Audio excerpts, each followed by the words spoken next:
Hey, what's up everybody and welcome back. Infamous here. If you're looking for PvP related builds, be sure to check out battleofthebuilds.com, your #1 source for PvP related builds, especially if you're looking for battleground builds, or whether you're looking for a Dragon Knight, Templar, Nightblade, Sorcerer, Warden, and of course the new class, the Necromancer. There's a wide variety of builds.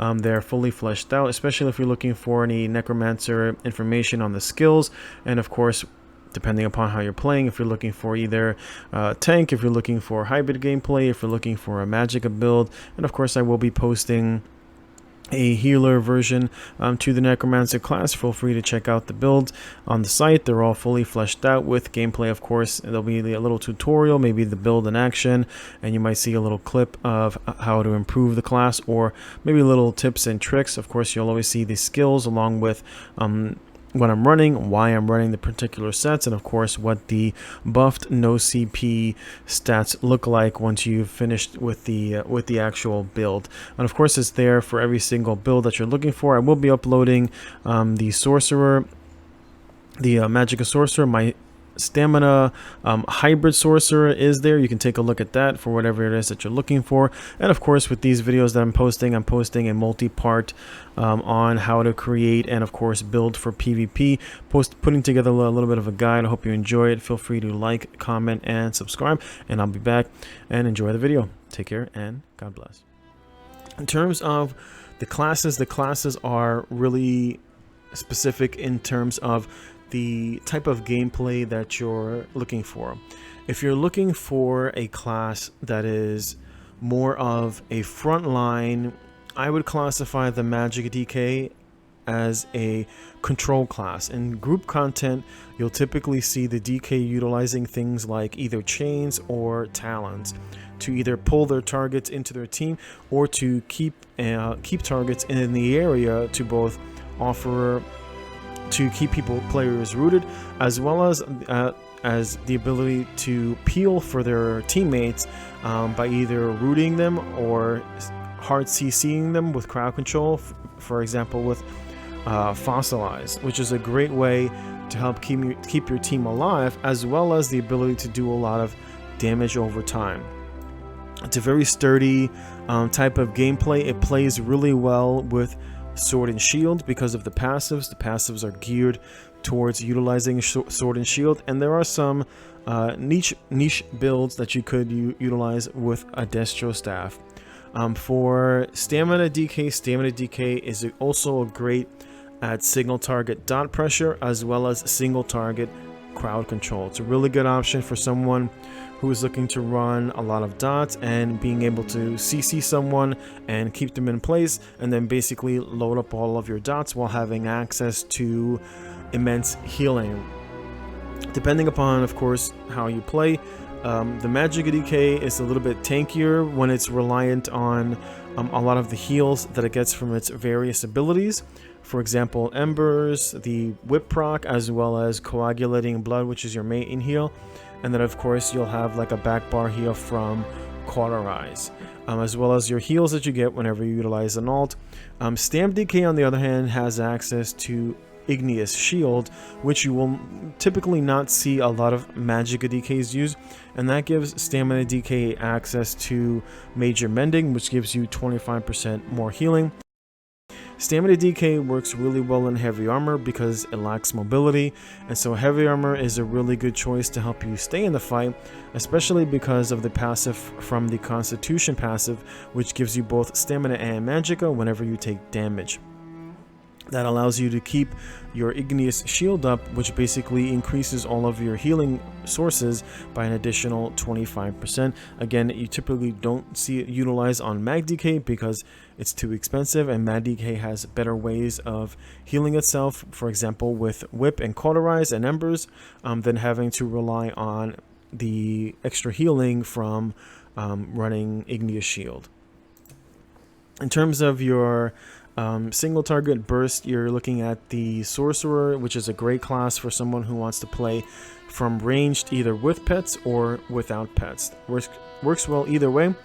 Typically their HP is going to be a little bit lower. They're typically going to run, if you're running damage shields, then you're going to utilize a damage shield. You're going to be going max magicka, because max magicka increases the size of your shield, as well as with the previous patches where they've made changes so that you can only have a shield that is equivalent to 50% of your HP, so you will have to kind of tweak the numbers to gain the maximum amount of your max magicka.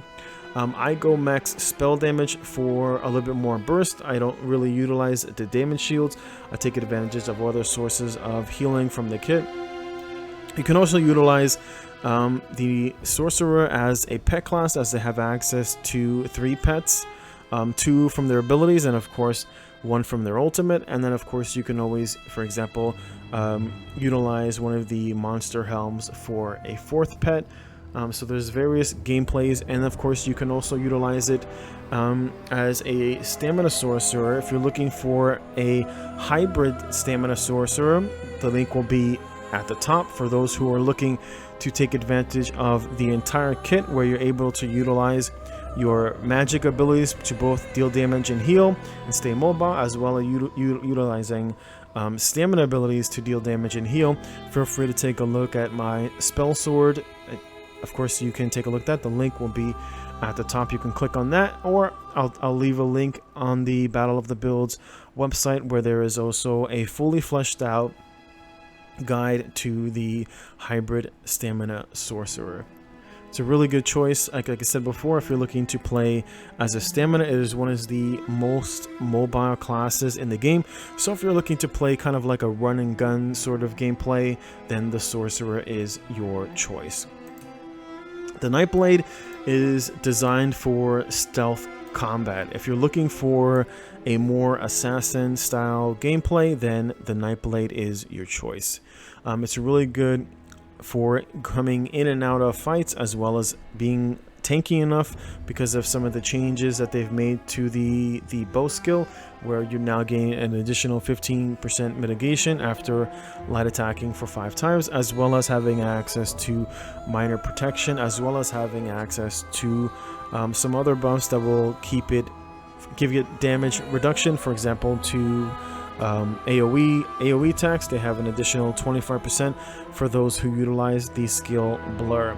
The Nightblade is probably one of the 2 top tier classes that you'll see in PvP. The other one would be the Sorcerer. What makes the Nightblade very strong is, of course, their ability to move in and out of the battlefield and be concealed via cloak. It's a very strong ability that mitigates all direct damage, dot damage, as well as any procs from proc sets, for example, Scoria. It's really good at staying mobile on the battlefield, as well as doing a lot of burst damage through their ultimate. They have a single target ultimate that deals a lot of damage to a single player, or you can utilize some of their burst AoE abilities and ultimates, as well as having access to major protection on one of their defensive ultimates called Veil of Blades. It can make for a fairly okay healer. I find it to be a very good option for you can utilize it as well as for a tank. Basically, you can tank on any of the classes, you can DPS on any of the classes, you can heal on any of the classes, but certain classes will of course do them better than others. So if you're looking to play a class that is more designed around stealth, assassin style gameplay, whether it's from the magic or stamina side, then the Nightblade is your choice. The Templar is basically, I really like the way that sword looks. Wow, it looks nice. I like that. The Templar is your choice for people who are looking to utilize a build that revolves a little bit more around cleansing negative effects, and of course keeping your teammates alive with very strong healing. The Templar is also a strong opponent on the battlefield that utilizes a lot of light and fire magic, as well as being played from melee as either stamina or magicka, but can also be played, of course, if you're utilizing a bow or if you're utilizing a destructive staff to fight from range. I play a magicka Templar. You can check out the link at the top. or check out the build on the Battle of the Builds website. Link will be down for you in the description box for those who are looking for a Magicka. I play it from a melee perspective, and of course I will be posting my my stamina Templar as well. It has a lot of bursty heals from their Breath of Life skill, as well as ultimates that center around either dealing AoE damage or around dealing AoE heals. It's a really good choice if you're looking to play a more melee-oriented character with really exceptional healing, as well as the removal of negative effects. It's one of the, I would say, top 3 classes for PvP between the Templar, the Sorcerer, and the Nightblade. If you're looking for, in terms of counter, I would say between the Sorcerer and the Templar, these two classes will pretty much hard counter a Nightblade. Primarily the Sorcerer because of its high burst damage, and then the Templar in its ability to deal AoE conal damage, and that will basically negate the Nightblade's ability to remain in stealth and utilize its ability to cloak itself on the battlefield to reduce the amount of damage that it takes. And I play Templar. I really enjoy this class. So if you're looking for a more healing with the ability to deal a lot of burst damage, then the Templar is definitely your choice. The Warden is a little bit more of like an off healer. It can heal with its ultimates. It has really good options in terms of its ability to deal a lot of damage that comes in the form of either dots from a lot of ice damage or a little bit of nature damage with their abilities, and of course the ability to regenerate a lot of ultimate, which of course the Necromancer has as well. I really like these new skins. I forget where this is from. I'm gonna have to check it out. I like that sword though. The sword looks badass.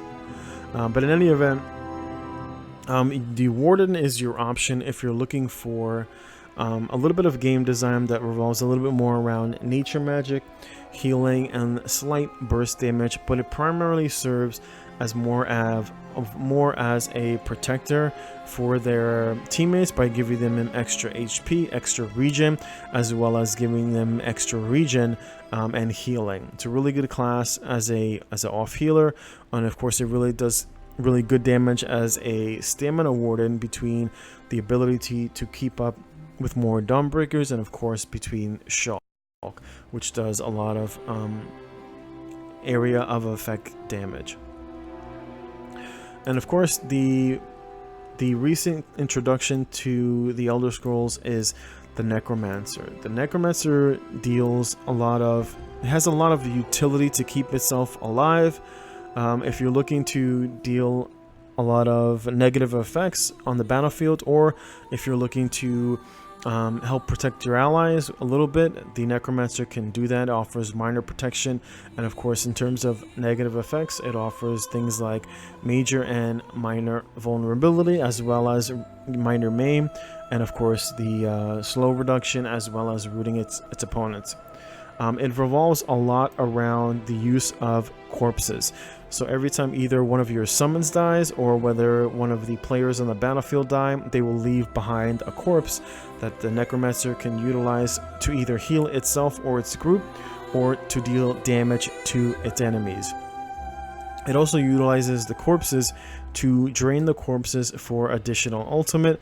In my opinion, in combat, Necromancer can receive a lot more of ultimate, or essentially out of combat, than the Warden can. The Warden will generate more in combat ultimate, whereas the Necromancer will generate more out of combat ultimate.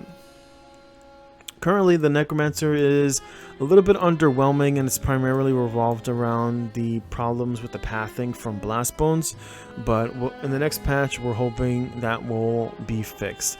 So there's a lot of different choices in the Elder Scrolls Online. If you're looking for more of a frontline, you have your DK and Templar. If you're looking for a more stealth gameplay, you have Nightblade. If you're looking for more single target burst, you've got the Sorcerer, or if you're looking for utilization of pets, as well as with the Warden. The Warden is more like a buffer off healer. It does do really good damage from the stamina standpoint, primarily because of its ability to regenerate a lot of ultimate, which of course leads to more big burst from Dawnbreaker.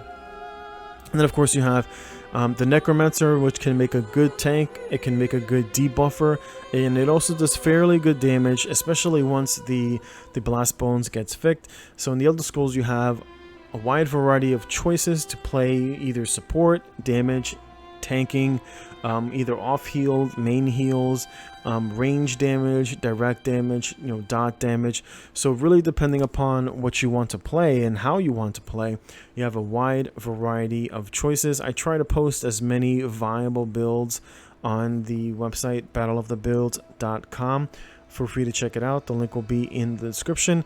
And of course, I will be posting more PvP clips coming up, as well as coming out with more builds for the Necromancer, and basically for all classes, for all playstyles. Thanks for watching. I am Infamous. I am the owner of battleofthebuilds.com. Feel free to check me out on Twitch, and of course, like and subscribe. Thanks for all your time listening. I hope you have a great day. Take care, and God bless.